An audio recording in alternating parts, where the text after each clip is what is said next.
Ladies and gentlemen, for the last 48 hours, Kenyans have been left with their mouth open after President William Samoei Ruto apologized for them, Tanzania and Uganda as well. Here is the tape of President William Samoei Ruto requesting or asking for apology from Kenyans. Our neighbors from Tanzania, if we have wronged you in any way, forgive us. Our friends from Uganda, if there is anything that Kenyans have done that's not right, we want to apologize if there is anything. To our children, if there is any misstep, we apologize. To our neighbors, if there is any misstep that we have done, you know, we want to build the relationship that will make our country great and will take us forward. And to each and every one of us, you know, I know today God in his own way has made it possible for us to build the bridges. Well, after watching this video, I asked myself, does William Samoei Ruto does William Samoei Ruto need the Gen Z apology? Well, secondly, I also asked myself, will the Kenyan Gen Zs forgive President William Samoei Ruto? And thirdly, if William Samoei Ruto is to be forgiven, what should he do for Kenyan Gen Z? I also being that I am a Gen Z. Ladies and gentlemen, let's have a deep dive into this video. Well, after analyzing this prayer breakfast drama, I came up with this analysis about it. When the MP for Dagoretti was given a chance to pray for the nation, he had this prayer request. Because there's nothing in it for you. How we refuse that spirit of questioning what is in it for me to do for Kenya. Father, forgive us. And Father, we pray that this social media that has decided to run our country, Father, that spirit, my Father in heaven, we want to confess as the legislators that indeed we must sort out that sector. And Father, we shall have courage to stand and believe in what is good for the country, what is good for our generation, what is good for the future of Kenya. Father, forgive. He prayed and lamented seriously for God to help Kenya in social media.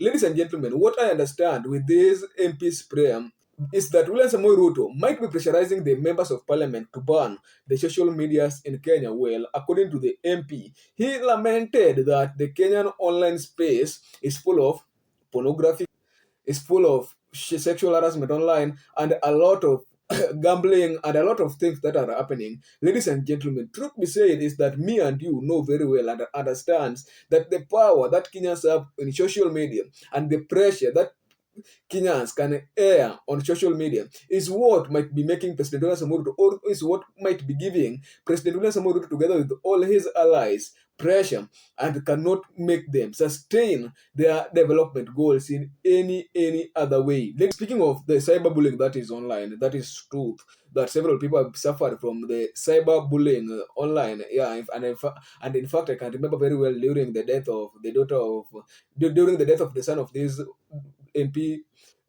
I can remember very well when the son of the Dagoretti MP died, the kind of harassment and that she received online was something that was outrageous, and I did not recommend it. But indeed, in terms of social media has led a lot of Kenyans, or most Kenyan online, most Kenyans eat through this what they call the social media. Well, I also asked myself another question. Will Kenyan Gen Zs forgive William Samoei Ruto? Yeah, my answer is a big no. Why is it a big no? Because William Samoei Ruto failed to give them the main reasons why they should forgive him. I expected William Samoei Ruto to, as he was expecting Kenyans to forgive him, he should have said that, you know what, I, President William Samuruto, standing here, I request you for forgiveness. After you will forgive me, I'll make sure that people who led to the death of Rex Masai, the people who led to the death of the Kenyan JCs who died in the parliament, are seriously accounted for. Well, here is the twist. President William Samuruto, he knows very well and he understands very well that the Kenyan youth that he is dealing with now are totally different lot that President Kibaki or Moi dealt with. These are people who use their common sense. There are people who cannot be easily manipulated with all this social media thing. I don't know how you can speak of it, but President William Samuruto, I think, need to open his third eye. Also, if President William Samuruto need to be forgiven with the Kenyan Gen Zs or the Kenyan news, I think that he should have talked and lectured all these people who are doing this political intimidation. Speaking of our one and only Farouk Kibet, who in many occasions have been seen insulting several youths, abductions of the Kenyan Gen Zs, who is said and he lamented seriously to and asking for forgiveness for. Well, here's the twist. How do you expect the Kenyan Gen Zs to forgive you? On the other side, most of them are still not yet. The state of their awareness is not well known. Secondly, some of them lost their life in parliament without any intimidation. And third and the last thing, man, how do you expect these people to forgive you? The people who you called treasoners. I know that you yourself, you and your people, you and your selfish MPs, you can forget. But let me tell you, the Kenyan elite Gen Zs, if real time come, they will come on, they will rise in their feet, then tell you that, you know what, Mr. President, you did this, and that one should be withdrawn. You called us prisoners as you are fighting for our rights. So, ladies and gentlemen, I think that those are just the reasons why President William Samoei Ruto, the Gen Zs can never and will never ever forgive President William Samoei Ruto. I think that some people might be both can say that, you know what, we forgive you because we know politics, people stage manage things, and President William Samoei Ruto can give some handout to some angry, jobless youths or the Gen Zs outside there. Then we'll praise his name, lamenting that, you know what, President is good, President is good.